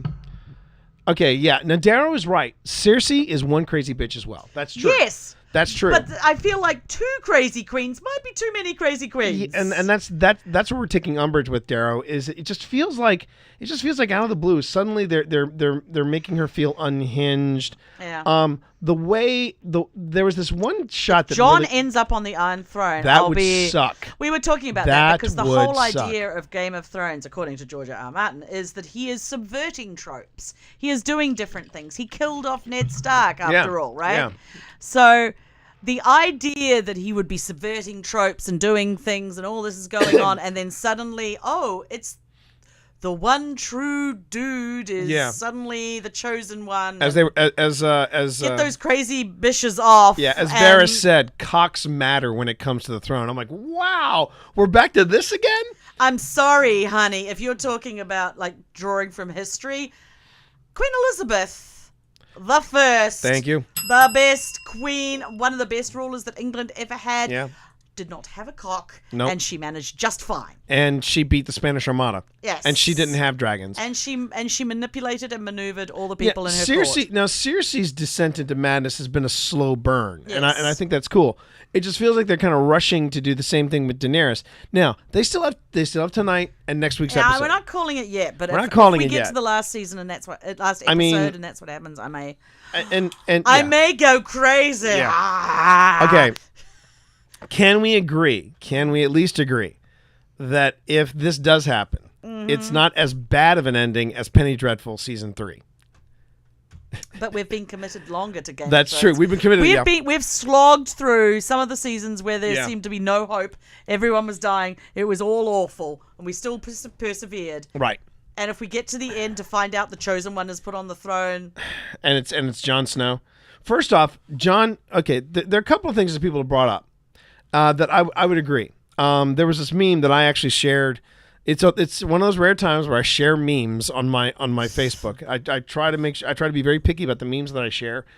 One of the memes that I think is right is when people say things like, "Look, before we start feeling bad about the innocents that are living in King's Landing, they cheered for Ned Stark's head to be taken off." well, to be fair, most of London cheered when anybody's head was taken off. It was entertainment back then. They didn't have television. And also, be let's fair keep to in them. mind. Let's keep in mind with this too. Also, these same people, they threw crap at Cersei. At Cersei. That's I mean, probably why she's okay if they go up in flames. yeah. She's fine. Yeah. I'm just gonna. I've got, They didn't I've have. got, You're right. I've got to pop to the. Oh, to the little Guardian's room. Yes, to the Angry Queen's. The angry Queen's throne. So you talk to the. I will talk to this fearless point. Yeah, they didn't have Game of Thrones either. You're right, Monkey. But I mean, you look at Jon's sisters. They want Jon on the throne ever since finding out about Jon's true name and birthright. Yeah, and you know what? That kind of bugs me too. That kind of bugs me. First off, Jon's a putz. I mean, don't even get me started on the whole thing with Jon not giving Ghost a proper goodbye. Don't even get me started on that. And if and the producers of HBO go, well, it was too expensive, dude. You've got enough HBO money behind you. You could have done one more scene with that damn dog. But as I like to tell people now, when it comes to your pets, don't be a Jon Snow, be a John Wick. I'm just gonna put that out there, okay? Just be a John Wick. That's all I'm saying. What did you put in there? Hang on, let me see. Yeah, shame. Oh wait, and hold on. That's the warning. That's the warning gift that I have. Did you? If you sent me a, yeah, exactly. So yeah, the thing that I'm a little, bada bing, nothing like losing your head over deal. I saw what you did there, unicorn. But you know, the thing, the fact that they're like, I really, the shot that I hated the most in that last episode of Game of Thrones is when she's sitting there, when Dany's sitting there, and she sees Jon, you know, yucking it up with the buddies and all this stuff and doing that, and she starts to feel sorry for herself and she leaves. I'm like, well, I have a real problem with that. And What Jon should have noticed? well, yes. Jon should have noticed. Now, we have a personal story that I'm not going to go into on stream. But you noticed. I noticed. I was like, hey, where's Pip? And they went, oh, she left. I was like, F this. Get out of here. And I packed up stuff. Well, and also, Jon didn't pad his damn dial. We've just talked about that. Yes. In fact, Darrow said, wait, what? Too expensive to shoot a little goodbye scene between Jon and Ghost? That's effed up. You're right. It is. And like I said, you know, words to live by. When it comes to your pets, don't be a Jon Snow, be a John Wick. Yes. And if anybody F's with your dog, you go to town on them. I just feel like this last season has been a little rushed. I feel like they could have had another 2 episodes just to it feels like they're like, okay, now they're at Dragonstone and now they're outside King's Landing and da, da, da, da, da, da, da, da. It feels like it's really the pacing is off. And one of the other things that now this is me personally, what I would like to see happen is I want to see Dany lose the dragons. And I still want to see her take the throne. Yes. Because to rule without the dragons. Because that to me, I felt like that was where we were going with this. And if that's the direction that they're taking, then I'm going to cross my fingers and have a little faith in the show carriers that they are going to do this. Because if they kill off the other dragon and then there's no more dragons, well then what? Yeah. But you see, now Monkey says losing the dragons will break her. She will be a mad queen. But here's the problem I have with her and the dragons at present. Remember in the Battle for Winterfell, she lost one. She lost one of the dragons, and then she got knocked. Well, she lost track of one of the dragons, and then they got knocked off of the other dragon. So she was by herself with Jorah, and all she had was that broadsword. The girl needs some training. And the girl was like, you could see it on her Arya face. can like. She was like, "What the f do I do with this thing?" Pointy end, and the other guys. And the thing is, that to me is basically, without the dragons, you're just that scared little girl that we got to know in season 1 of Game of Thrones. Well, to be fair, her father didn't have any dragons, and he was crazy anyway. Well, so, yeah, but my point is, if they are lining her up to be the Mad Queen, and then everyone's like, yeah, we should have Jon. He doesn't even want the throne. First off, Jon's. We just got a suggestion. Well, Darrow does agree with us. He just thinks that they are kind of rushing Game of Thrones.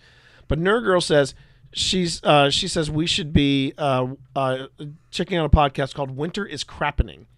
And they say the hosts have a hysterical way that they talk about Jon Snow. She's in tears half the time. And yes, the big Kitty. The big Kitty. Speaking of Lannister. big dragons, the Lannister, because a Lannister always pays his pets. Pays with pets. Pays me with pets.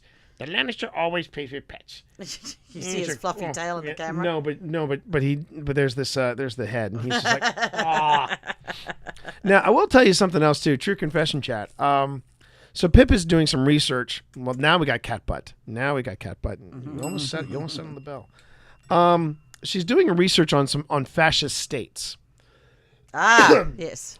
So I finally got a chance to sit down, and I love this. I have never seen the film adaptation of V for Vendetta. Let me tell you something about V for Vendetta. You watch it today, because when it came out during the Bush administration, and when it came out during the Bush administration, it was a good movie. I have a deep love for the actual graphic novel V for Vendetta.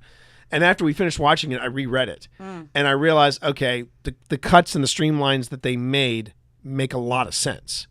In fact, the stuff that they did get into the film, they knocked it out of the park. But V for Vendetta in our current administration, it's alarming, isn't it? terrifying. It is terrifyingly accurate. If you haven't seen V for Vendetta, you're missing out. It's on Amazon Prime. Yeah, right it's on now. Amazon Prime. I mean, actually, I have to watch it again. Yes, I feel like I might have to watch it again. And you know what, Nerd Girl, you're right. It does live up to the. In fact, I once again very much similar to the Watchmen film. I think this had a better ending than the original. And don't get me wrong, when it comes to V for Vendetta, the graphic novel, I really truly believe that is Alan Moore's best work. Better than Watchmen, better than League, better than The Killing Joke. I always go to V for Vendetta, but the film has an ending that I think had a slight more resonance, and it got me a little choked up. Yeah. And I did, and I'm very hot and cold about Natalie Portman, but I thought she was absolutely brilliant in V for Vendetta. Yes, she can be a very good actress. Yeah. I mean, she was fun in Thor. She was kind of spinning her wheels in Dark World. Yeah, I think she was a little uncomfortable in the. As the damsel. Yes. Yeah. Which is fine. Which is why I liked her more in the original Thor, because I thought she was, she was a little more plucky and a little more I can take care of myself. Yes. But V for Vendetta, man, wow, just wow. And let's see. Yeah, I mean so yeah, if you haven't seen it, you should. Okay, so Nerd Girl, going back to Game of Thrones, Nerd Girl says, if she loses her dragon, her children, then she may get an actual child, because all she had was the crazy lad's words that she can't have kids. It just needs to be not her nephew's kid, and that's a possibility. Maybe John's got some issues. I mean, maybe John's got some issues that we don't know about. I don't know. Well, he was dead. Yeah, I'm just saying. I'm not There sure. is that.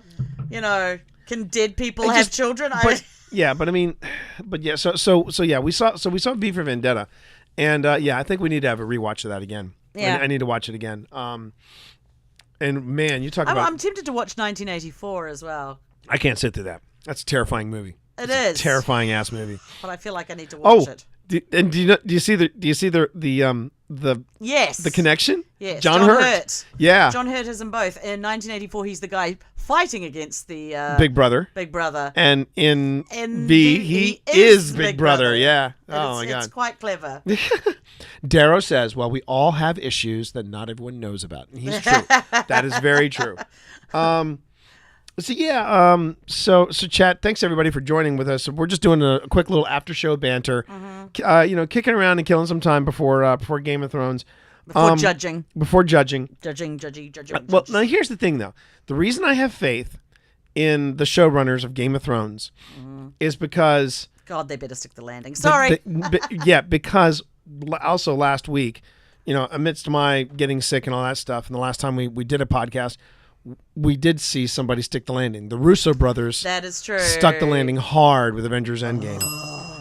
Now, so good. I might take your mum to see it again. No, I think no. Remember, she's got to watch Infinity War first. Yes.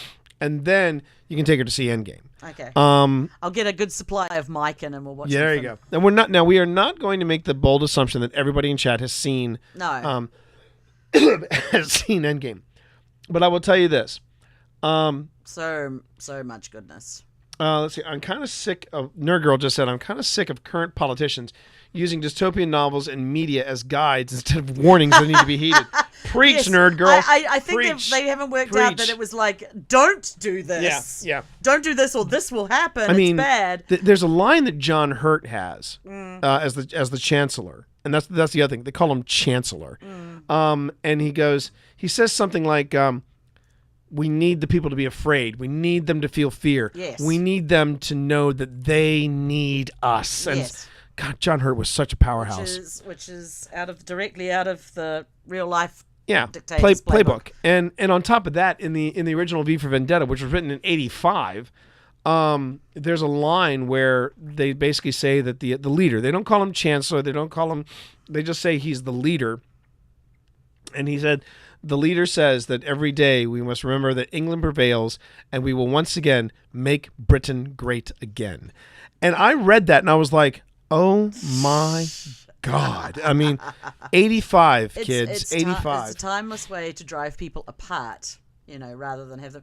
Because that's the thing dictators fear the most is that there will be unity amongst the people to get rid of them. Right. So the idea is to always drive apart the population rather than have them come together. Because if they come together, they may kick your sorry ass out. And that was one of the most powerful images in V for Vendetta, the film.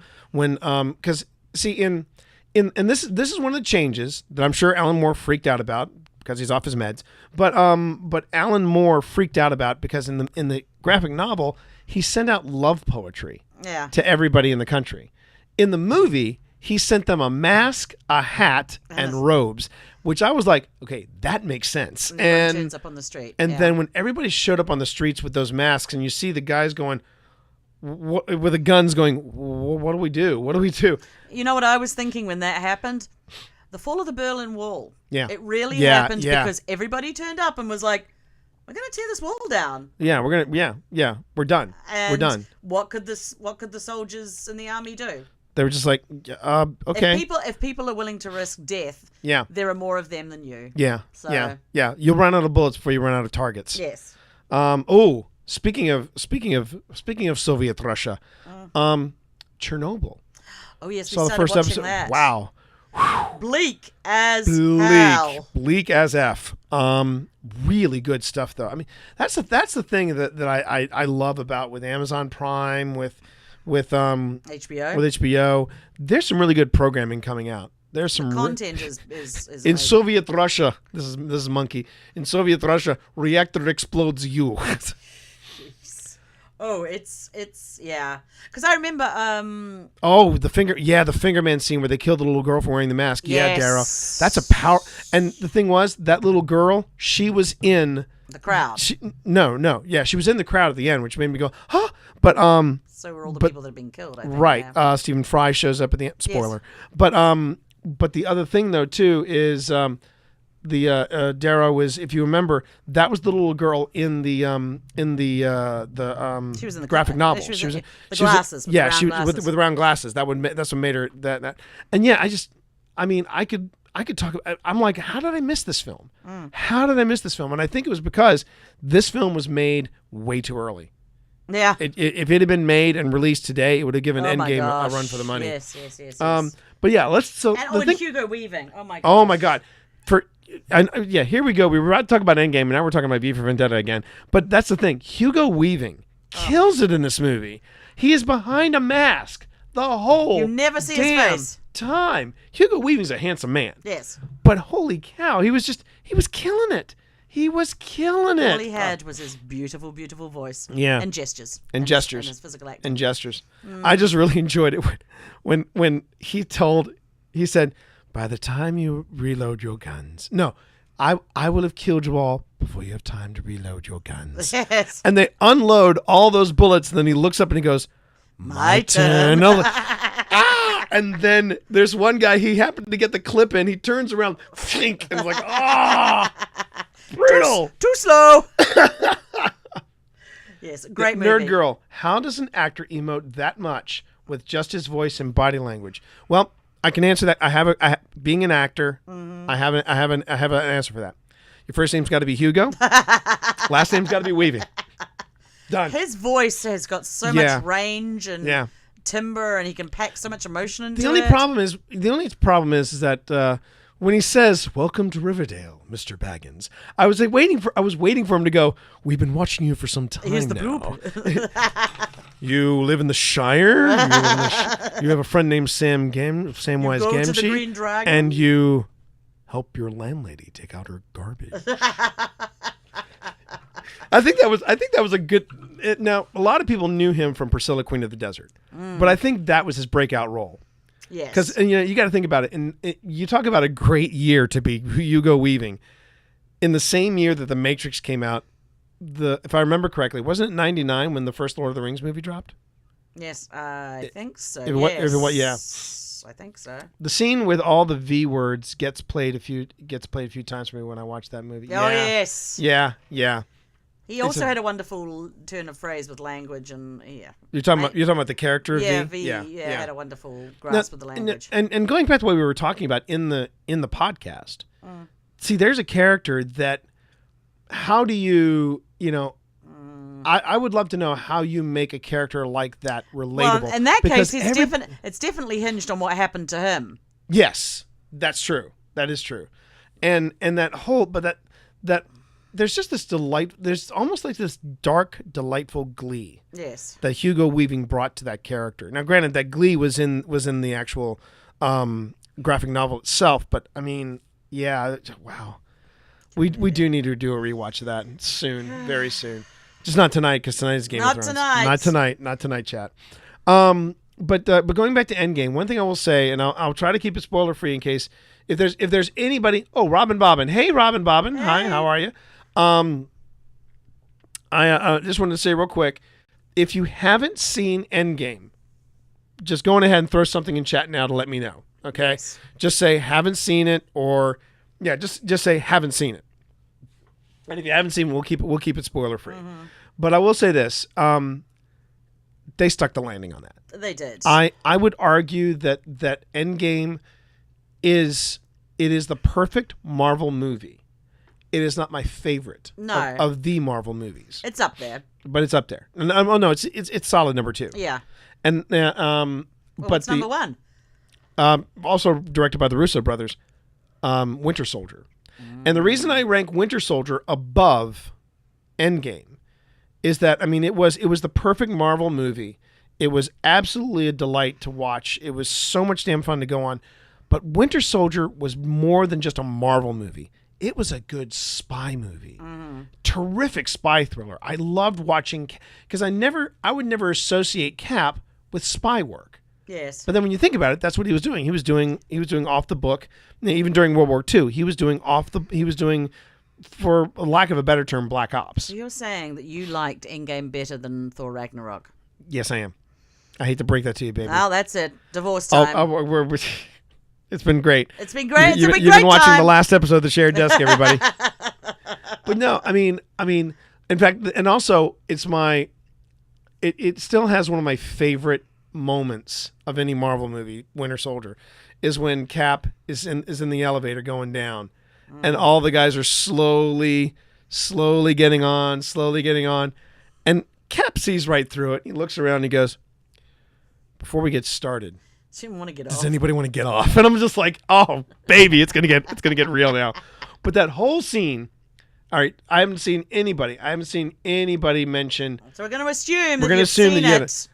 When he leaned forward and said, "Hail Hydra," I was like, that was a massive finger. The thing I liked about that is because as wonderful as Chris Evans is, and as solid, dependable, good guy as Cap is, I don't at least really associate him with a lot of cleverness, and he is clever. Yes, they've made him more clever, but they don't usually play that up. No, they don't. And instead, you could see him thinking, "Okay, I could beat the shit out of all of these guys, but I'll just go Hail Hydra, shortcut that." And with the guys with the guys all giving that knowing look, and this was when they were recreating the original Avengers, so we all thought these guys were good guys.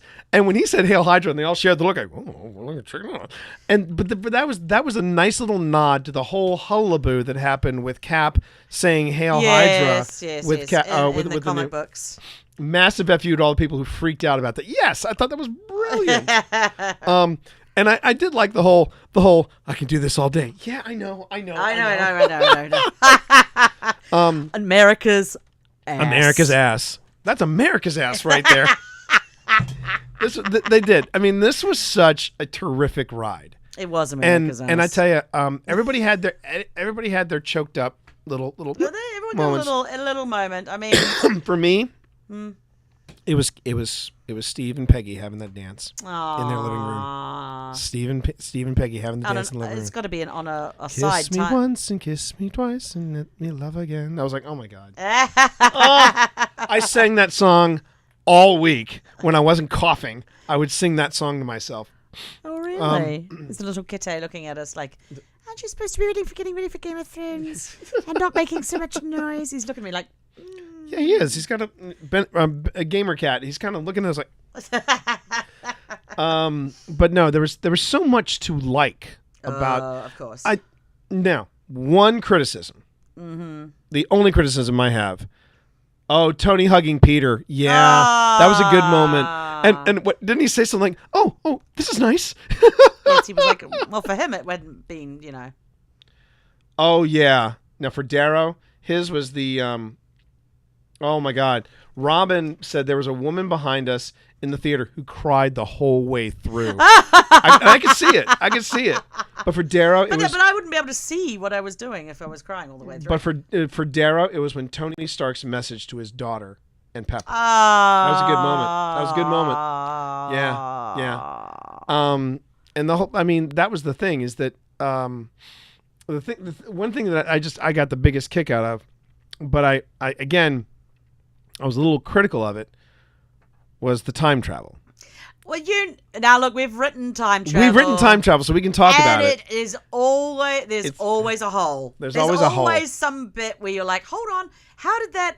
If that, time travel is tricky to write, and they did a whole movie, a really long movie about it. Yeah.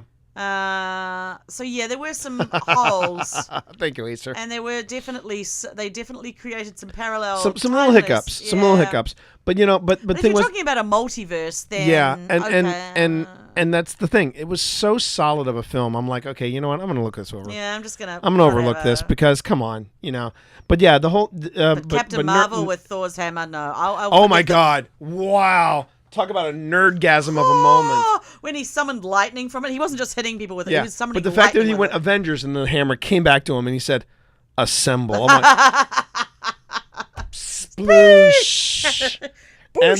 and the nerdgasm goes spew. I mean, crazy pants. Or good. I love the bit where he has the hammer and Thor goes, "I knew it." I knew it. Yeah, and but no, that's true. Nerd Girl's absolutely right. Tony was always shrugging off Peter in the first Spider-Man that is movie. True. But he had the picture, and I remember that killed me when Tony says to Pepper, "We lost the kid." Yeah. Oh, damn! But then the whole hug, and he was like, "Oh, this is nice," and he just, and then for him to say, for Peter didn't want to let go of Tony now. Yes. And then oh God, Somebody pointed No. some. This is the second time Peter's had to say goodbye to his father figure. Oh yes. Uncle Ben, and now Tony Stark. That's terrible. But then it killed me when Pepper said, "It's okay, Tony. We'll be You all can right." rest. Yeah. You can rest now." It's like, Now, somebody pointed out to me, and I'm not sure if this is a coincidence or whether it might actually be a throwback. Yeah. The color of the suit that Pepper Potts wore, the rescue suit, I think it's called. yeah. What color is it? It was blue. I thought it was like a graphite gray or something. No. Like that. It was blue. It's like a shiny, bright blue.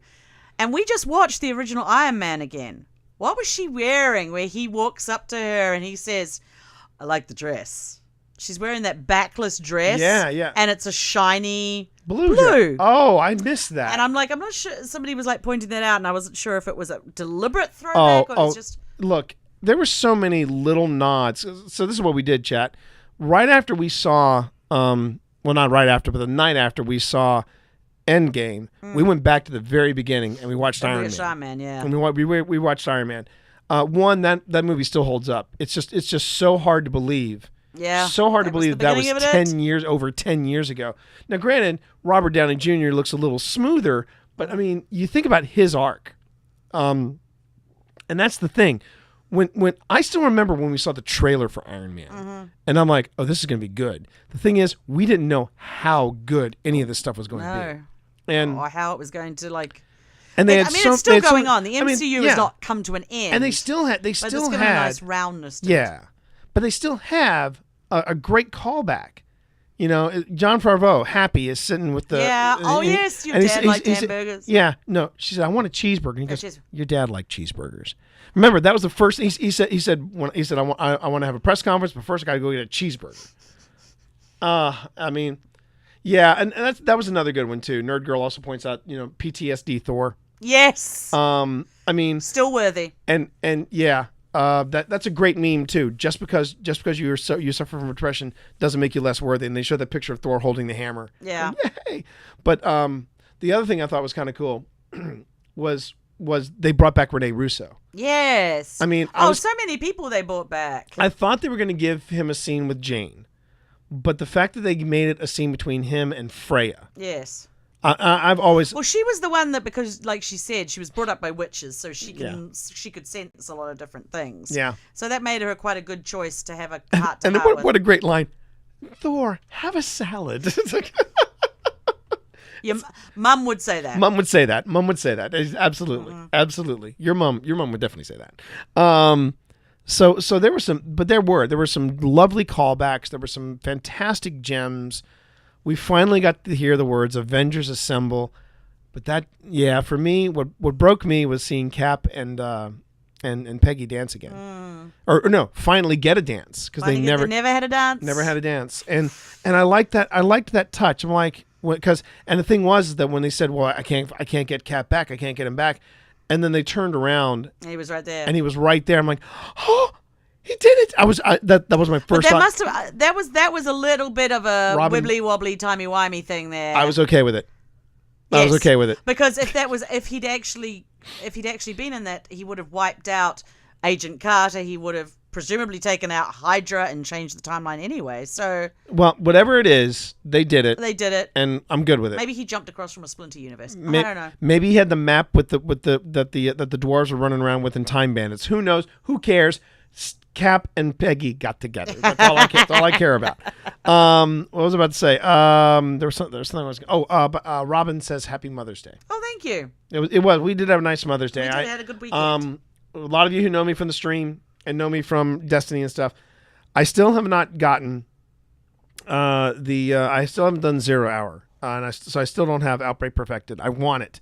I had a desperate need for that gun, but this weekend was family stuff. We had a family picnic the other day, and then this morning we went to church with my mom, to my mom's church, and then we just hung out with my mom for a bit. Tried to fix your printer. Yeah, we Figured out that the ink was 9 years old. Oh, Or Dad. 6 years old. Dad, I love you. I miss you, but God, Dad. Oh, jeez. Throw away some stationery now and then. My dad never threw anything away. Never threw anything away. So we're trying we're trying to figure out why this. I'm trying to fix. Yeah, 'cause I'll let Pip tell the printers story. are my jam, literally. They do jam on me. And we were trying to fix it, and I could hear the little head moving backwards and forwards. And we were looking, and we said, "Well, we just put the ink in. What's happening?"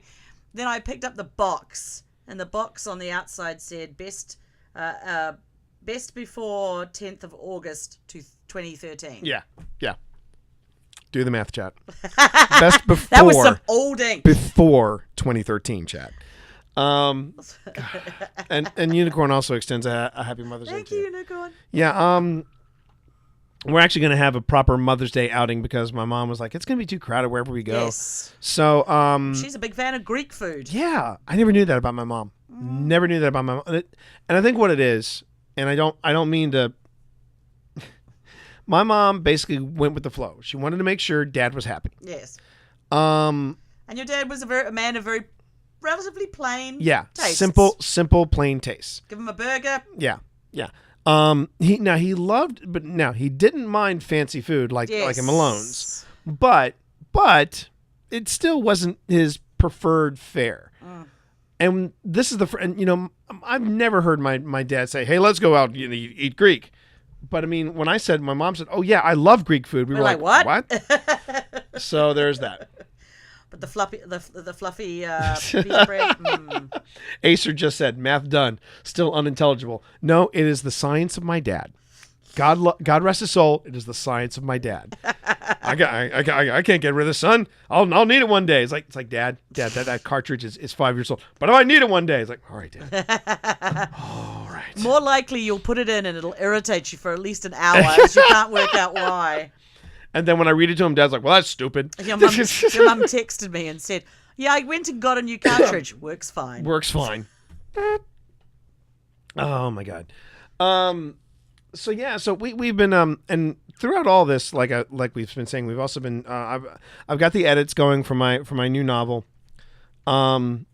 I won't lie to you, Chad. I think I'm a little nervous about it. Because I'm getting ready to start the search again for a new agent. Yeah. I'm starting to steel myself for rejections. Because Now, that's just part that's of part of the deal. part I of the mean, deal. that's the thing is like, okay, so now you're sitting there thinking, wait a second. This is the guy that wrote Twitch for Dummies. This is the guy that wrote Podcasting for Dummies, and it's in its 3rd edition. He's written a steampunk series with his wife. It's won a couple of awards. I can tell other agents that, but they are looking at me as like, okay, but that was in science fiction and What fantasy. have you done in thriller? What have you done in thriller? You've never written a thriller? Okay, you're a noob. Yeah. You're a noob. And it sucks. The only thing that you might have to your advantage is your platform. They're always looking Oh for yeah, your yeah. Well, what's your platform? Oh, dudes. Well, I'm on Twitch. I'm here, and here. I mean, I've got that going for me, which is nice. But because I'm making this jump into, and Acer says in all caps, "Happy Mother's Day to our mom of the stream." Aww. I mom the stream. You're I yeah. know the person who's You like, are. You're mom. You're the mom of the stream. I can be on there and all of a sudden get this learning. Hey T, have you scooped the poop? Because if you haven't, the router's going off in 3, 2. What don't make me turn this router around. What you don't know, Chad, is our router is in here. So if she does that, I have can to lock. come- You have to come in unannounced. You can't come in. Because if she says I'm coming down there and pulling the plug in the router, I can just lock the office door and we're yeah, good. and then I get a hammer and knock the door handle She off. just hold. Actually, no, it's not a hammer. She just holds out her hand and the axe comes, and then she just chops through the door. Chat, you should have Coming seen for us. your router. You should have seen us last night. We were tearing it up. Friday night. We were tearing it up. I think Pip's getting better at God of War. I won't lie to you, chat. I would hope so. She is getting better at God I of even War. threw my axe and killed somebody. Yeah, I was like, oh, did you just do that? But now what she's got to learn is when she throws the axe, To bring it back. kills somebody, and then waits for a bunch of people to like clutter in front of her, then she goes, "Ruh," and then have that axe tear right through them. Mind you, he's pretty good at punching people as well. So Yeah. worst case scenario, you punch people. Yeah, there's that. She, Or but, kick but them. no, she's getting better. She's getting better at God of War. Good fun. Okay, I think we should probably wrap up stream. Everybody, thank you so much for hanging out. So for those of you who are just arriving, Sorry. sorry, we got Game of Thrones to watch now, but it is the this is the shared desk, and what happens is we take the first hour and we put together a show for the shared desk for our podcast, and that's at theshareddesk.com. You see that there. Oh, whoa! What? Kenzie just did a subscribe for 2 months. Kenzie, thank you so Thank you, much. I Kenzie. appreciate that. Thank you very, very much. The mom of the Some mom of hype. the stream says, "Well done, Yeah. good job." Thank you, Kenzie. I appreciate it. Not a fluke. Always good to see you. I do appreciate that. Okay. Good night, Robin. Night. Give your parents our best. But I was just saying that. So what we do is we do the shared desk, and it's theshareddesk.com. That's our podcast, and you get the edited version of this show, which is a little under an hour. Then you jump ahead, and I haven't gotten a shared desk command yet, so I need to make that up, Unicorn. But then you jump ahead, and then you've got this what we call the hangout hour, where you can ask us writerly questions off book, or we can talk about movies like we've been doing. Just chit chat, just chit chat and wait until professional banter. Game of Thrones comes on. So Game of Thrones is now we are T-minus 10 minutes for Game of Thrones. So we gotta hustle. Love you too, Acer. Love you too, and I appreciate it whenever you show up on stream, whether we run together or whether we're just hanging out on stream. It is always good to see you, Acer. Unicorn, thank you so much. Thank you everybody for joining us. Let's see. Let's do a quick raid. Who are we gonna raid? I gotta find out who's on first. They're all watching They're all prepared to watch They're all Game of watching it. Thrones. Oh wait. Oh, I know. I see. Yeah. You know who's on? Hang on. I gotta refresh just to make sure. Is it? Chainmail Nerd's on. Oh, Chainmail Nerd's on. Gus. So here's what we're gonna do. We're gonna do. We're gonna go raid Gus. We're gonna go raid Gus. And Who you will find at Balticon with yep, us. at We're Balticon. we're sharing a table. And Gus Gus So does amazing chainmail work and is a writer. So go on ahead and copy that raid message, and we are going to go raid. Big cat. No, not the big cat. We're going to raid the chain nerd. That's Gus. Make sure you say hello. Make sure you say hi, and make sure that you spell nerd right. ERD, not RED. And thank you everybody for hanging out with us. Thank you so much. Thank you so very, very much for spending some time with us. We're now going to go raid the Chainmail Nerd. I will see you all bright and early tomorrow morning, 5 a.m. 5 a.m. for Destiny, and we'll talk then. Until next time, peace. Bye.